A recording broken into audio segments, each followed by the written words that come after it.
Sebelum kita berbincang, kita lihat dulu ya saudara soal data-data ekonomi Indonesia berikut ini.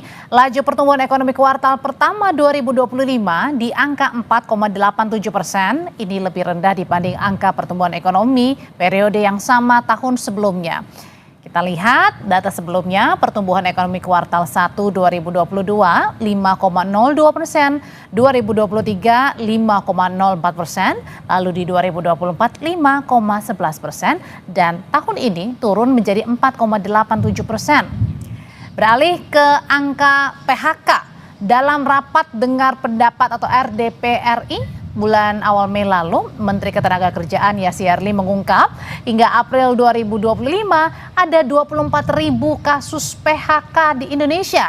Jumlah ini sudah lebih dari seperti jumlah kasus PHK sepanjang 2024. Dan baru-baru ini BPS juga merilis data jumlah pengangguran di Indonesia. BPS menyebutkan di bulan Februari 2025 jumlah pengangguran mencapai 7,28 juta orang. Jumlahnya meningkat dibanding periode yang sama tahun lalu. Laju pertumbuhan ekonomi melambat, bagaimana masyarakat khususnya kelas menengah harus pintar-pintar mensiasatinya. Kita bahas bersama anggota Komisi 11 DPR RI dari fraksi Partai Gerindra, Wihadi Wianto. Malam Pak Wihadi. Malam Mari. Ada juga perencana keuangan, Prita Gosi. Malam Mbak Prita. Malam Mbak Audrey. Ya, saya mau ke Pak Wihadi dulu. Pak Wihadi, ini ekonomi melambat bukan hanya soal berbicara ya, tapi ada datanya. Tadi kalau kita lihat di paket sebelumnya juga ternyata banyak nih yang sebenarnya tetap mereka jalan-jalan, tapi kemudian pintar-pintar mensiasatinya. Salah satunya misalnya dengan cara lebih berhemat, membawa bekal dari rumah. Kalau Pak Wihadi sebagai anggota Komisi 11 DPR, ini sudah seurgensi mana nih melambatnya ekonomi kita? Masih baik-baik saja atau sudah harus ada yang perlu dikaji lagi? Ya begini, adanya penurunan yang penurunan angka pertumbuhan yang dirilis oleh BPS 4,8 itu memang adalah merupakan gambaran daripada triwulan pertama, Q pertama. Jadi itu adalah Januari, Februari, Maret. Dan kita tahu juga bahwa pertumbuhan ekonomi 4,8 ini memang ada beberapa hal yang mungkin menjadi daripada penyebabnya. Salah satunya adalah pertama, kalau kita melihat memang pada saat awal-awal pemerintahan Pak Prabowo itu adalah dengan melakukan efisiensi anggaran. Nah tentunya di sini dengan efisiensi anggaran, saya kira bukan sesuatu hal yang memang ekspektasi awalnya yang terjadi. Nah kemudian kalau kita lihat sekarang juga adanya perang tarif yang memang pada saat kemarin itu sempat menjadi sesuatu hal yang sama-sama melihat bahwa perang tarif ini akan menimbulkan sesuatu gejolak sehingga semuanya menahan diri. Nah inilah salah satu pertumbuhan ekonomi yang kita melihat memang agak terhambat di sini. Nah tetapi kalau kita melihat pada saat biasanya memang pelemahan di awal itu bisa biasa saja terjadi.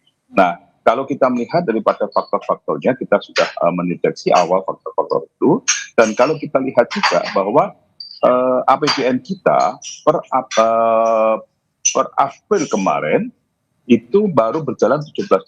Artinya memang pada saat ini pemerintah sudah melihat bahwa program-program yang dicanangkan oleh pemerintahan saat ini itu akan bisa berjalan setelah adanya hari raya ini dan beberapa libur panjang. Jadi ini adalah merupakan sesuatu hal yang memang biasa terjadi adalah pelambatan ekonomi. Tapi ini adalah merupakan satu hal yang biasa. Nantinya itu akan mempunyai target bahwa pertumbuhan ekonomi kita kan range-nya 5,2 sampai 54. Pertumbuhan yang melambat ini biasa-biasa saja. Setuju dengan hal itu Mbak Prita atau mungkin ada pandangan yang lainnya nih?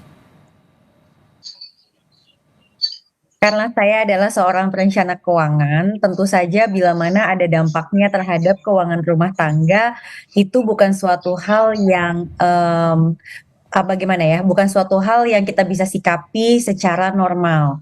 Bahwasanya kita harus menerima bagaimana kondisi kita sebagai warga negara Indonesia dengan adanya mungkin kesulitan untuk memperoleh penghasilan, atau di sini juga ada penambahan-penambahan kebutuhan tetapi tidak diikuti dengan adanya kenaikan penghasilan, itu adalah sesuatu yang harus kita terima.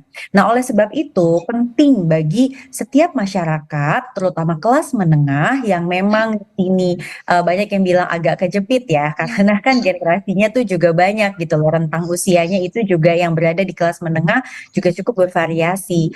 Kita harus pandai-pandai dengan ilmu pengelolaan keuangan yang baik supaya kita bisa bertahan tanpa kita menjadi beban bagi pemerintah kita. Termasuk juga dengan memilih berhemat. Tapi pertanyaannya gini, kalau misalnya masyarakat banyak terus berhemat, Pak Wihadi, bukannya pertumbuhan ekonomi malah akin melambat nih? Ya, begini, pertamanya kan kita dalam situasi yang sekarang saya katakan tadi bahwa kemarin itu isu yang terbesar adalah adanya perang tarif. Dengan adanya perang tarif itu tentunya semuanya akan menahan diri. Nah, tentunya apa yang disampaikan oleh Mbak Prita tadi betul, bahwa dengan menahan diri tentunya akan ada penghematan dalam pengeluaran dalam kehidupan rumah tangga. Saya kira itu adalah merupakan sesuatu hal yang memang harus diprediksi awal. Namun kita perlu juga kita lihat data sebelumnya bahwa kelas menengah itu, penurunan kelas menengah yang terbesar kalau kita lihat pada saat itu terjadinya karena adanya mereka itu terlibat dalam judol. Nah, inilah yang membuat kalangan menengah pada saat itu mengalami penurunan. Nah, ini sesuatu hal yang sangat-sangat kita lihat di awal-awal pemerintahan Pak Prabowo. Kenapa yang namanya judol itu diberantas? Ini adalah merupakan sesuatu hal yang memang menjadi momok daripada suatu keluarga kita, keluarga menengah, itu adalah bagaimana mereka bisa terlibat judol. Dan ini kita lihat bahwa setelah Q1 ini kita harapkan dengan adanya APBN yang sudah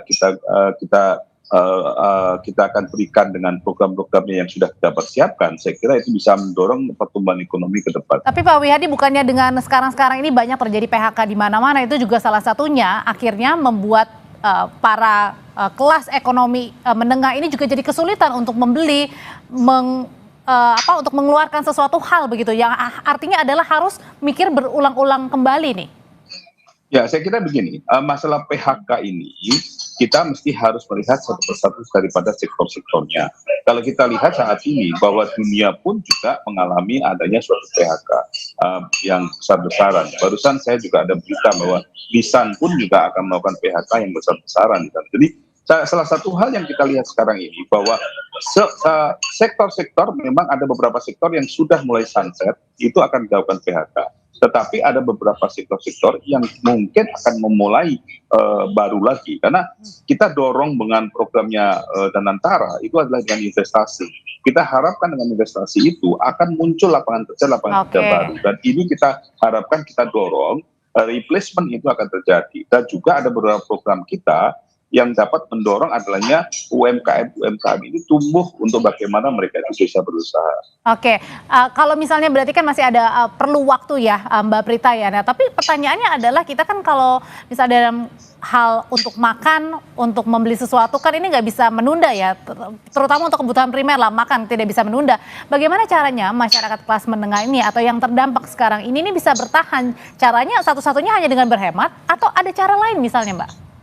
Oke, pertama saya mau berbicara dari sisi perencana keuangan, yaitu apa sih yang disebut dengan kelas menengah di Indonesia secara umum. Berdasarkan data dari World Bank dan juga dari BPS yang terbaru, kelas menengah ini didefinisikan adalah rumah tangga yang per kapitanya itu pengeluarannya antara 2 hingga 9 juta rupiah per orang, jadi per kapita.